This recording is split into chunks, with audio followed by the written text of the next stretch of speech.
open.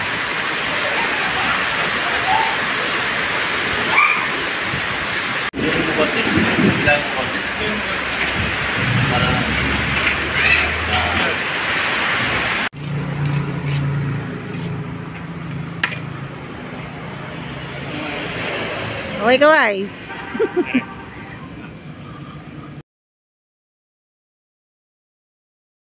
Good morning po mga kaputi. Ayan, ngayon naman ay ito na nga yung sinasabi ko, meron tayong pa-order ng 50 kilos na lechon baboy. So ang order po rin nito ay si Tita Maria Dasigo, kasi po ay magpapa-reunion po siya sa family Alfonso. Ayan, sa side po na ni nanay, sa mother side po. At ayun po, 50 kilos na lechon baboy. At ayan, sa mga magtatanong, inuulit ko at pangungunahan ko na po kayo. Hingan ako.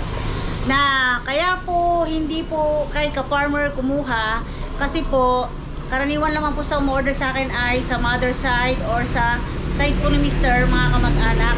Ang point po nila is patikman nila yung kami yung maglilitsyon at the same time kumita din po kami. Tapos yun nga, mas malapit dito. So yun po yung point po nun. Kasi kung kay ka-farmer naman po nito, wala po problema dahil yan, tested na po natin, lalong masarap.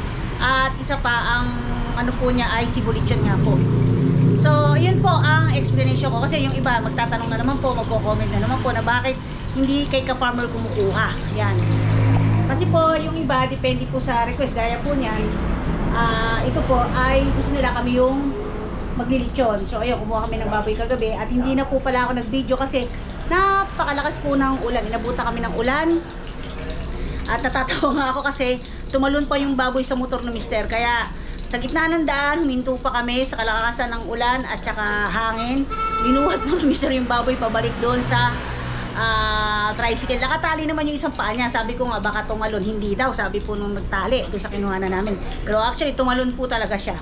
Pero buti na lang, medyo konti pa lang yung layo namin at mabagal ang patakbo ni mister. So eto po, ayan, nagluluto ako ng hotdog, itlog. Yan po yung breakfast po namin at saka ni mister, tsaka yung kasama niyang nagkakatay at maglilitsyon. Tapos kasama rin po dyan si nanay mamaya at yung mga bata. Tapos bibigyan na nga rin po si kuya. Gusto ng mga bata kasi ay toasted daw po yung hotdog, kasi mamaya busy na naman po tayo. Ako po yung magluluto ng sarsa at saka po ng dinuguang tuyo. Dinuguan tuyo po yung gusto nila. So, ang lalagay ko sa dinuguan tuyo ay combination ng suka at saka talbos ng sampalok at nor sampalok po. Ayan. Mas masarap po kung suka at saka nor sampalok ang papaasin natin. Fruity, tutti frutti, tapos medyo acidity ba yun? Parang iba po yung asim kasi ng level ng suka. Tapos may leftover ako ditong kanin, isasangag ko. At ayan, tinulungan ako ni Doktora. Si Doktora ang nagsaing sa loob at saka nagbuhugas ng mga pinagkainan kagabi pa. So hindi na ako nakapaghugas kagabi ng mga plato kasi gabi na po kami dumating. Tapos basang-basa pa kami ng ulan.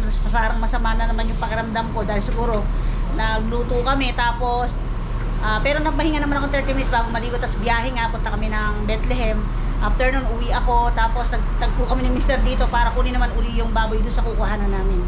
So ayun, pagdating ko, naglinis ng katawan, nagbihis ako. Tapos minom ako ng Neosep. Tapos yun, nag-edit ako ng mga picture para doon sa mga ipopost ng mga iba pa. Yung iba pa po parang nakaraan, yung iba po ay nung nakaraan pa po yung mga order. Ayan. So kahapon ko lang sabay-sabay na ipinost. Tapos yung may darating na naman tayong order. Ayan, sa order po ni Sir Ricardo Calma, nagpost naman po ako yung mga gusto sumabay ng order like relleno, mga ganyan. At saka kung sino gustong sumabay magpa-lechon belly para po hindi masayang yung uling at the same time para doon sa pag gumawa ng relleno ay kasabay nyo. Papatayin ko muna yung kungalan kasi magsasangag naman tayo ng kanin. Tapos ito, haluan ko ngayon ito. Ito po kasi yung old ways ng pagluluto ng sarsa ng lechon. Yan, yung nakakalakihan ko, nakikita ko nilalagyan nila kasi dito. Ito yung pampalapot, tapos nagdadagdag ng tamis at saka yung, yun nga, yung butter, ay margarine, sorry, margarine po sigurado yan, ang magpapasarap sa ating sarsa. Tapos lalagyan ko siya ng 2 rino.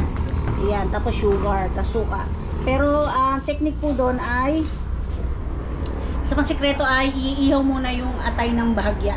So ganun po, para hindi po siya ganun kalansa.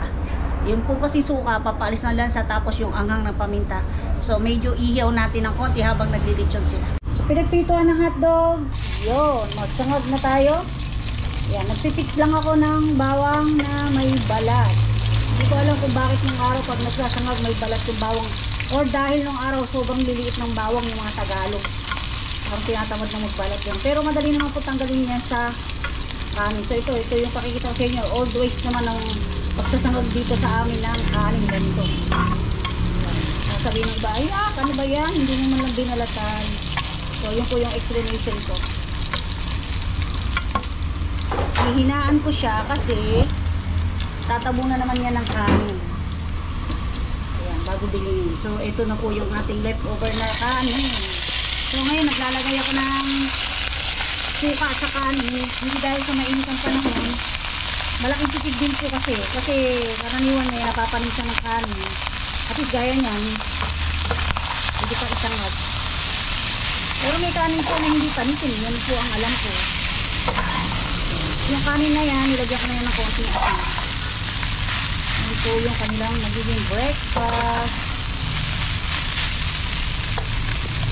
Yan, sangag ko lang po yan for another 3 minutes at okay na, dadalhin ko na sa kanila or hindi ko alam kung gusto nilang kumain. So, sasabihan ko lang sila na anytime kayo gusto na kumain. Yung iba kasi pag may ginagawa, ayaw kumain. Pagka kasi nagkalaman ng tiyan, parang inaantok. Yung bigat yung pagkaramdam. Ganun po ako yun. Gusto ko kain ng kanin. Parang dapat tapusin na lahat ng gagawin ko bago ko kumain para diretso. So, ayan po. Ang aking always simpleng sinangag. Ayan. Sinangag na kanin. At ayan, habang inaayos na rin yung lilitsunin, ako naman ay ito, magigisa na ako ng pang lechon salsa natin. So yung aking mga atay ay atay ng mga baboy. Ito po, inihaw ko po siya ng bukod at in-slice na at saka lalagyan ko ng tubig at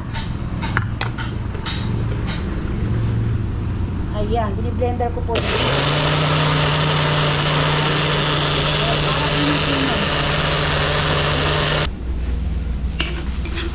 So, gisa muna ako ng maraming bawang at sibuyas. So, ang binili ko na ay yung balat na bawang. Okay, hindi na tayo mahirapang magbalat. So, file ko muna at medyo natotoasted yung ating bawang. Yan, yung unang binilender natin ay ilalagay na natin dito. Tapos, sahaluan ko na yan ng suka para tuluyang maluto yung suka natin. Hindi po siya maglasang hilaw. Para yung mga ito pang idadagdag natin ay luto na yung suka bago natin maidagdag. Total na iyaw naman na po natin yung ating mga atay. So ayan, gisa po muna natin yan.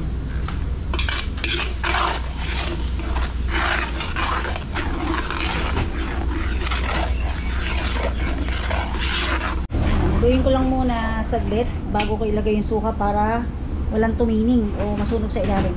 So, lagyan natin muna ng 2 cups of buong na suka. Kahit anong suka pwede. Ayan. At huwag muna natin haluin para siya ay maluto.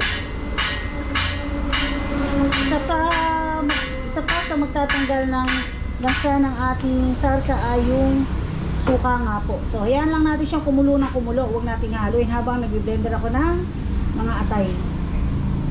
Ngayon naman mga kapudi, ayan, dinuduro ko na isa-isa yung ating toasted bread o butter toast. Ayan. Kayang durugin ng kamay. Pwede rin naman sa blender kung gusto nyo. Pero sa kamay lang kayang-kaya na. Tapos, ilagay ko na yung iba. Ayan. At tapos na tayo sa pag-blender ng atay ng mga baboy. Mga atay ng baboy. O atay ng baboy. Tapos, ayun na. Magdadagdag na tayo ng butter toast. pampalapot at pampalinamnam. Optional lang po yan. Tapos mag-add pa tayo dyan ng 2 malaking vino. Pahapyaw na video tayo mga kaputi. Tapos na tayo sa ating isang talyasing sarsa. Dami. At ito na yung ating mga laman loob. Yan, para sa dinuguang tuyo or tinumis. So binukod ko yung, ayan, yung pinakamabahong parte ng bituka. Yan po ay nilamas na ni Arnold mabuti ng asin at saka tawas. Ngayon, inulit-ulit ko pa siya, nasabunin 3 times. Tapos namasin sa asin ng 4 na beses pa. At ilamas ko po sa apog, tapos po ay binabad ko sa suka. So ngayon pakukuluan ko siya ng bukod para yung amoy niya hindi humalo dito sa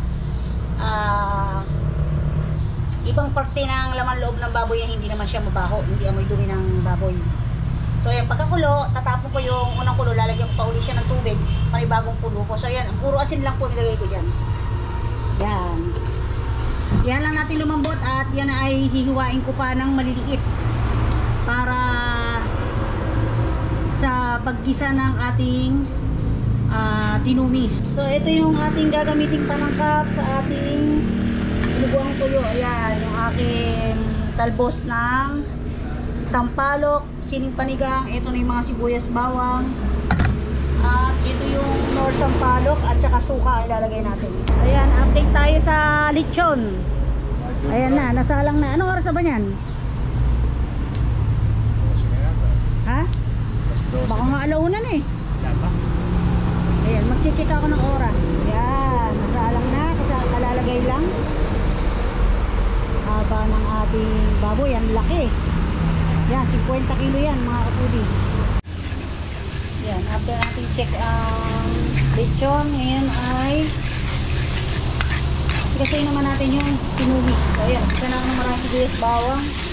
Dami, marami pa yata sa laman loob. Kukunti rin naman loob.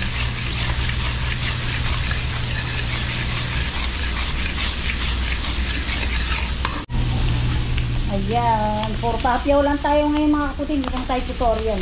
Kasi yung iba nagre-request na bakit daw puputol-putol yung ating video, magulo. Kasi nga po ay maputol-putol dahil nga tayo nagluluto. Nakakalimutan na natin minsan na mag-video. Ayan, gusto ko nila naman loob. Hindi ka pala linisin na naman niloob nito. Bibigit pa kayo yung amoy. Ibigay lang naman natin siya. Isa. Yan naman, ginamihan ko na yung asin sa pagpapakulo. Ilalagay ko na po yung ilalagay ko na po yung usbong. Bago po yung usbong ay yung dugo muna. Yan, di ba hindi ano yung dugo kasi kailangan po yan medyo mamumunin dahil ano po yung dinugo ang tuyo. Ayan, naduhalin natin. Uy, pumuputok yung tuyo. Kailangan muna natin yung apoy.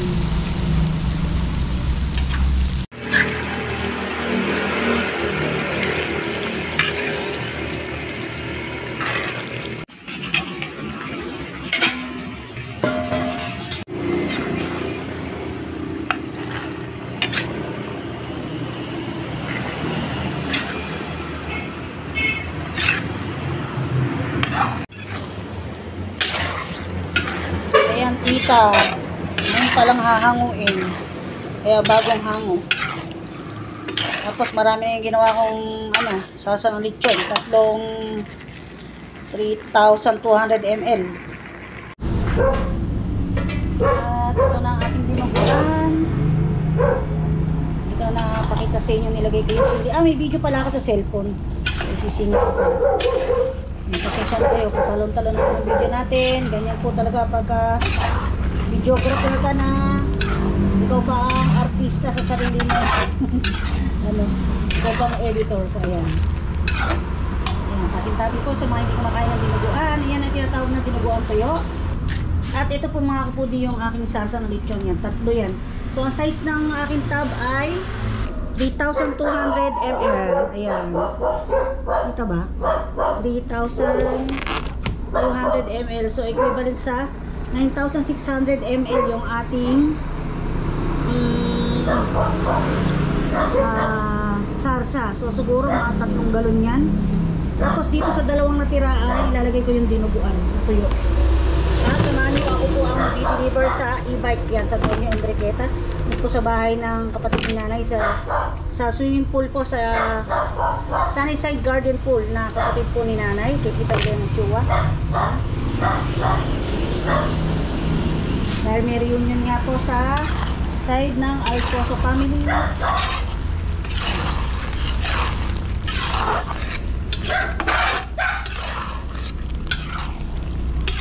Tutuyuin pa natin yung konti.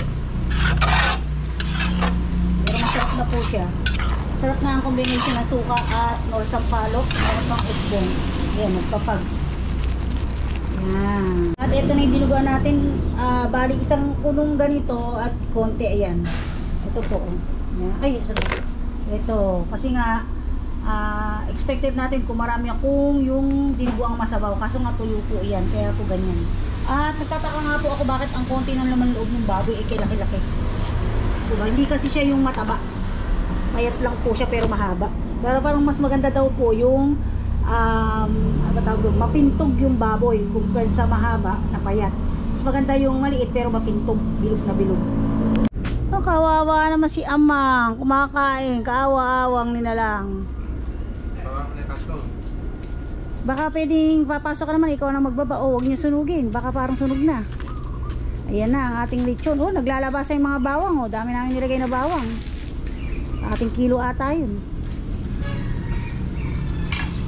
Yan, maluluto na. Ito, baka masunog. Oh, medyo tostado na. Ayan, bumalik pa po ako sa bilihan ng uling. Bumili pa ako na isang sako. Pangit po yung unang nabili kong uling. Ayun, sa dami ng bawang, nagkakalaglagan po mga video. Ayan. Sarap, mga lechon. Kunin mo na yung karton.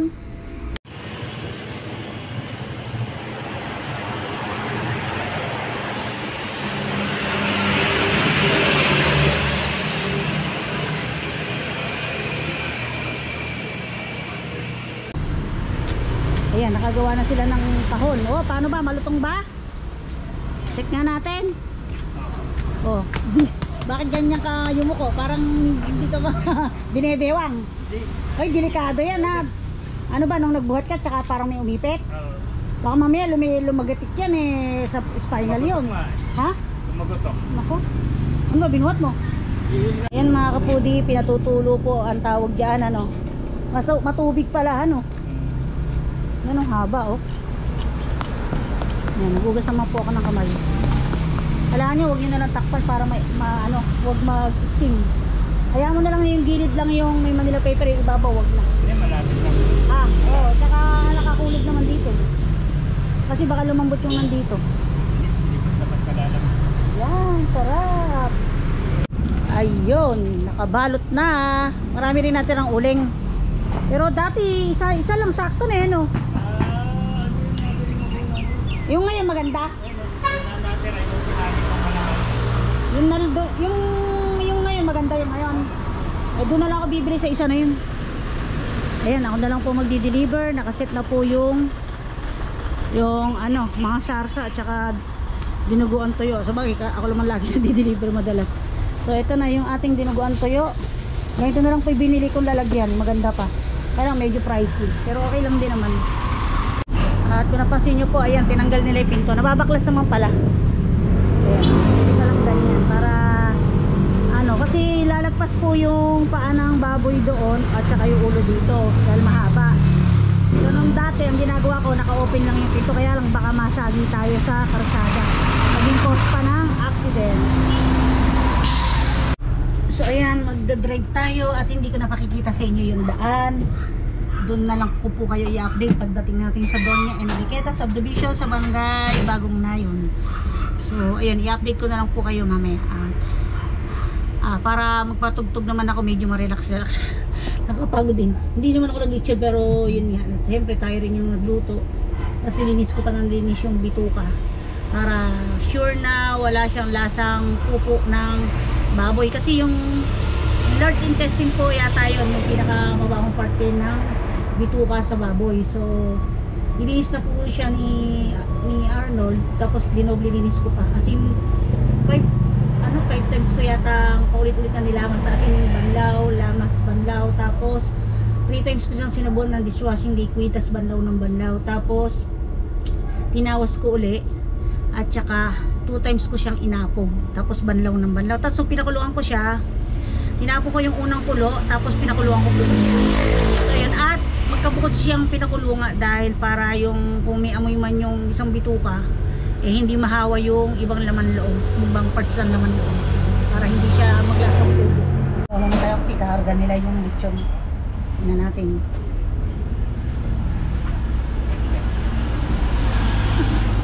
Kawawa naman si Arnold, ipitan ng ugat. Oh, baka mabali yung katawan. Ayaw mo ba? O ako na bubuhat? Naku. Angat mo muna. Hilahin ko kaya doon. Video muna lang kayo. Sige, kaya niya yan. Tumutulong. Kaya papasok ako. Dito ka, Ding. Dito ka. Dito. Hilahin mo dito. Yan.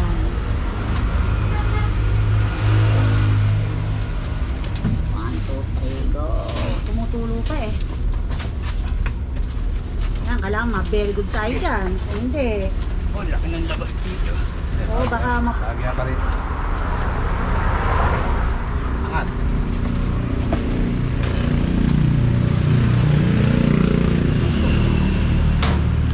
Okay mga kapudi, deliver tayo at gusto na amoy ko ng lechon, napakabango. Parang ang sarap kumain ako nag-deliver. Yung mga plastic na naman hindi magkalaglagan yung aking mga sarsa rito. So yun po, update ko na lang kayo pag nandun na po mga kapudi. Bye-bye! Hindi sila matigil.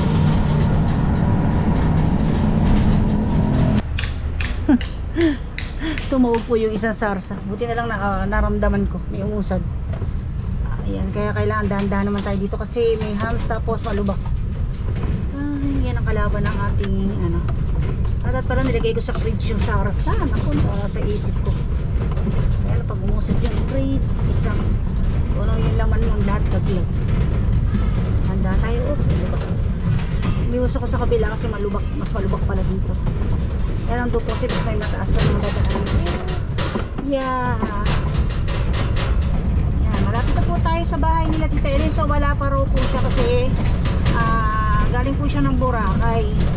Pero nandito na po yung ibang kapatid nila nanay at saka si Tita Maria. Nag-message sa akin na pumunta lang siya ng store pero within 10 minutes ay babalik na rin daw siya. So feeling ko 80 minutes yung biyahe ko, nandun na siya. At nandun daw po si Tita Ganda, yung pinaka-ating na nanay. Ayan, dito na tayo. Ayan, i-deliver na natin yung ating lechon. Doorbell tayo.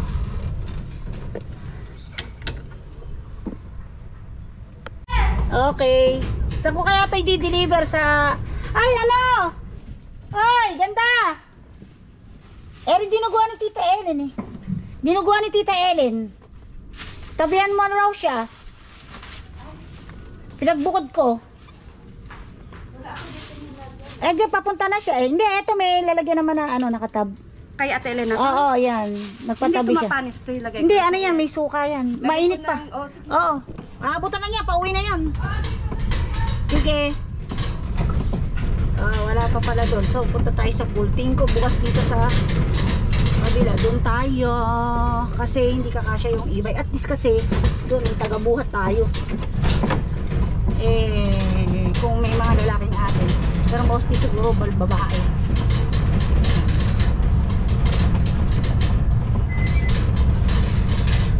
Dahan tayo.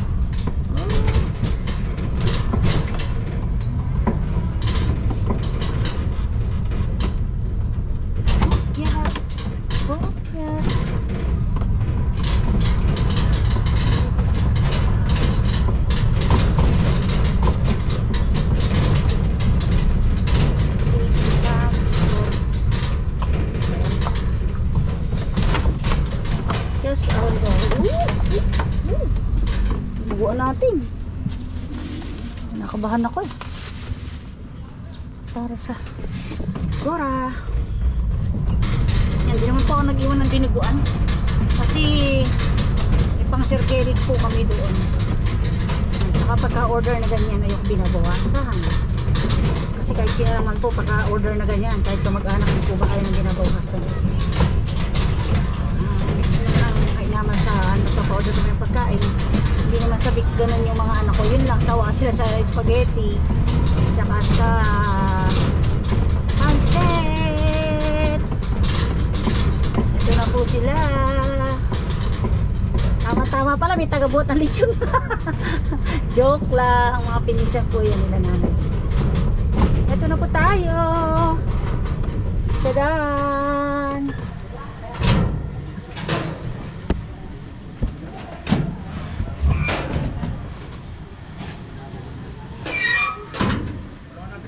Opo, patulong na nga po. Huwag muna yung sasakyan natin. Ano po daw po, angat daw po muna. Bago tulak ba ganun? Iya, sa bati na rin. Angat daw po muna tapos dito po pa ano. Kasi ganun nila inano. Malambang. Iangat. Sa gitna po siguro tali yan. Hindi, iangat daw muna. Malambang.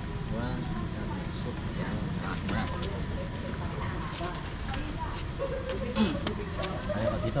Ayun. Oh, kasama to? Opo, mga sarsa po at saka dinuguan. Sige po, tigalawa tayo para. Yun.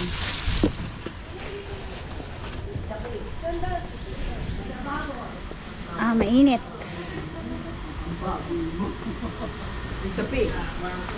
Doon na lang po. Ay, mainit. Mainit. Mainit.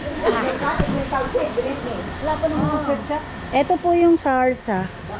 This one is dinuguan. I saved some to Tita Ellen. Ate. Alita. Ay, ay, doon. Sarsa. Oh, you made? Oh, yes. I cook.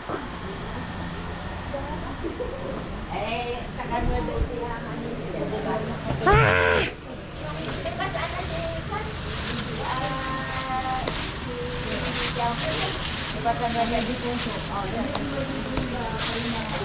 Ayan, ang dami nilang pudo. Merong sumasalati.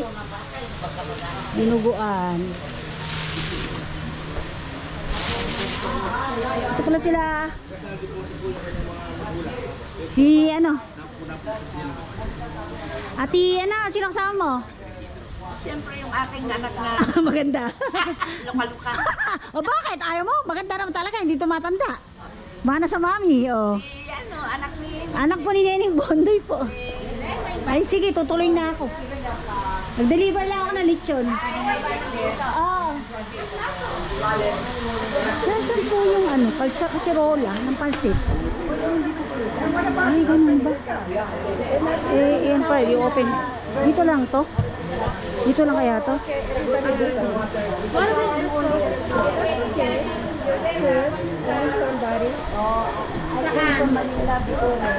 May kausap kasi. ito. Yung lechon? Dito na lang. Ay, dito na yung sarsa.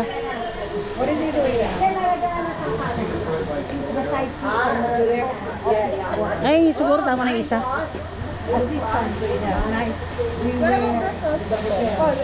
Over there? Ah, okay. Tama nga. Yes.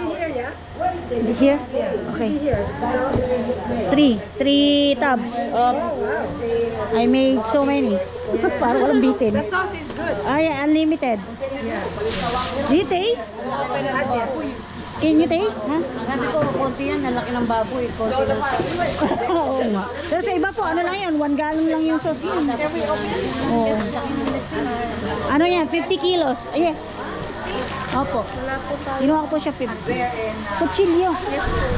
Hindi naman sa loob. Minsan eh. Manong hapo. Sila na to. Ah! Si ate. Ngayon ko lang po kayo nakita. Bira ako Ay, hindi po kayo dito naka-stay. sa Manila. Ah, yun po po. Kaya lang gusto ko Can you taste it? It is very crispy if you want. Oo. Hindi na. Hindi niya hindi niya tetestingin ng ng gusto sabay-sabay no. Hindi, takpan mo, mamaya pa yan. Ayan, magtatanong lang tayo kung baka may aso. Ano, meron daw bang ano? Meron daw bang ano doon, paper plate? Ano daw ba gagamitin kutsara tinidor doon? Ha? Ano daw gagamitin kutsara tinidor? Hindi alam ni Tita Maria, pauwi na ako. Ah, dinala na? Oo. Ay, pala si ate. O ate, ba't wala ka pa doon? Ay, ganun ba? Ano ba niluluto nyo?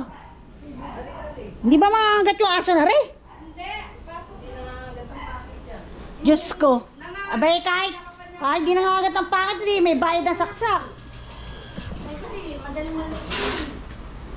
Bukas ko na lang babalikan yung bayad ng nicho. Kaya ate, kunin mo na. Nakakaya, may bisita si ano bukas. Kaya Tita Maria. Bukas na lang. Oh, bukas na lang. Ikaw na lang umano. Kaya dadaan ako na dito. Oo. Oh, busy sila. Dito Tita Erin mo mamaya. Ha? Andito na dito. Andyan na, pauwi na. Alis na ako. Ay, bakit? Abe, ano ka gigulito? Mas marami. Mas marami kong urungin doon. Dami. Asa iba nagkoleksyon? Oo. Tsaka yung niluto ko yung dinuguan. Andun na. Yan nga, pinatabi ko kasi nagbili si Tita Ellen, no? Marami ba dinuguan? Kaya, Ayan lang. isang ganyan at kalahati. At tuyo kasi. Tuyo gusto nila. Ay, nasaan? Andun na yung isa. Ito yung kalahati. Nagbiling si Tita Ellen na itabi. Ha? Dito tumingin ka na. Ayan. Hindi ka mo wala. Yung? Ah, kumuha ka na ba? Ay, hindi ko na. Tikman mo muna kung masarap ba. Hindi, ibang kutsara. Tinik mo. Okay naman, sarap. Oo. Tsahin ko talaga, hindi ako ninaano. Patay tayo dyan. Napakadami nito. Oh. Payat, oh, sexy. Napakadami. Malalanta naman yan eh. O sige, uwi na ako. Uy, yung ano, bukas ano. No, okay, sige, bye-bye. Uy, mukha bang nagugutom yung katawan na rin. Tingnan mo nga. Mario. Ha, gusto ko nga eh, kaya lang ang hirap kasing mag-diet eh. Nakakahilo ba? Sige, uwi na ako. May dala akong e-bike. Hoy, huwag kang mangagat. Mahal ang bayad ng saksak. Eh, akala uuwi si Madam Mayaman kaya ayaw pumunta eh.